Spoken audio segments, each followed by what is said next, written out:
Greetings, people of the interwebs. It is Dan here, and not a super enigmatic intro, not a super hyped up intro to this video, purely because I'm tired as hell.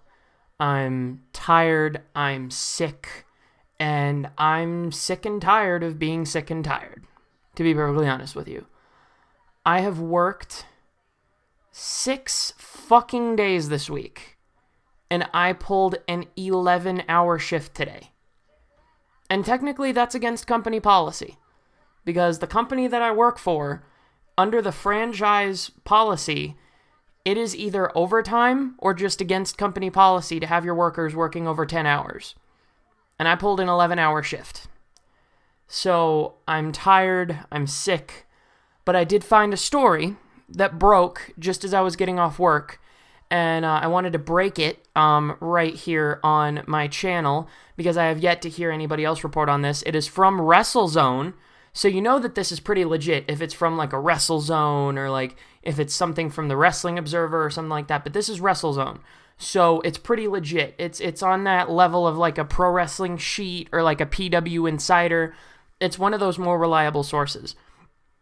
But they actually cite another source in this particular story. The story is on how the proposal angle between John Cena and Nikki Bella changed the initial plans for WrestleMania 33. Here's a weird thing, right? WWE, the last several months, has seemed to just take the dream that wrestling fans have, something that would work out perfectly for any scenario, something that would work out perfectly for a certain scenario in a WWE storyline, and then they just fuck it up, change the plans, and put in Roman Reigns. And then everybody hates everyone. Including this change in plans for WrestleMania. Because originally, it was, the big story coming out of WrestleMania was that it was originally supposed to be John Cena facing The Undertaker. It wasn't going to be the circumstances that a lot of wrestling fans had dreamed of. It wasn't going to be with the title on the line. But we'll get into the article here and see what they got going for us. So this is from WrestleZone.com. Excuse me. And they say, according to Sportskeeda.com, who has been popping up more and more with these wrestling stories. Sportskeeda. I didn't really used to like them, but they've been popping up more and more in a lot of these more reliable source materials. But according to Sportskeeda.com, John Cena proposing to Nikki Bella at WrestleMania 33 drastically changed the original plans for the pay-per-view. As we noted several months before WrestleMania, the plan in WWE was to have John Cena versus The Undertaker take place at WrestleMania in Orlando.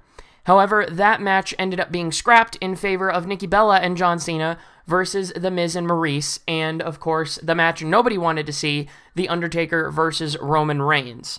The idea for Cena to propose, and here's the thing, it was not John Cena who came up with this idea to fuck over all of our plans. It was, well, Vince, it was fucking Kevin Dunn Beavertooth over there in the fucking gorilla position.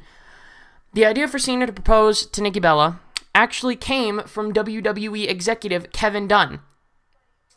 Well, Vince, Kevin Dunn, right, who pitched it to Vince, and then McMahon spent several weeks pitching the idea to John Cena. And it's being said backstage that Cena was originally not a fan of the idea, and I can see why. When Cena finally agreed to do the proposal, he was given a brief WWE title run, which ended when Bray won the title at Elimination Chamber.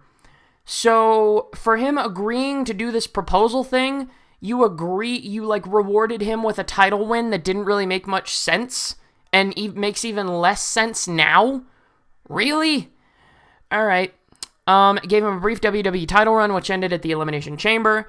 Initial Royal Rumble plans called for AJ Styles to drop the title to The Undertaker. So the match that fans were having wet dreams about was actually meant to happen. AJ Styles was meant to drop the title to The Undertaker, according to backstage reports. The Undertaker would then drop the title back to Styles at the Elimination Chamber pay-per-view. Cena was originally supposed to eliminate the Dead Man from the Chamber match, setting up the WrestleMania 33 match. So the way that it was initially supposed to work, their match was initially meant to be set up in the same way that the Cena-Miz match was set up. In that, you know how the Cena-Miz match was initially set up where Miz eliminated Cena from the chamber. He came back into the chamber to eliminate Cena. And that is evidently how the build to their WrestleMania match was meant to be. Cena versus The Undertaker. It was initially meant to be Taker getting the title off of Styles at the Royal Rumble, which would have been fucking fantastic.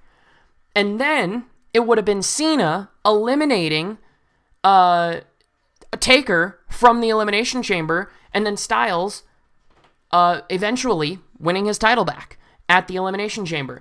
That I actually would not have been totally against, because it would have made sense, and it would have been a storyline that would have been well set up and well thought out, and a match that fans wanted to see, because the last time these two faced on pay-per-view was Vengeance 2003, when Cena was still doing his thugonomic shit, and Taker was still Big Evil.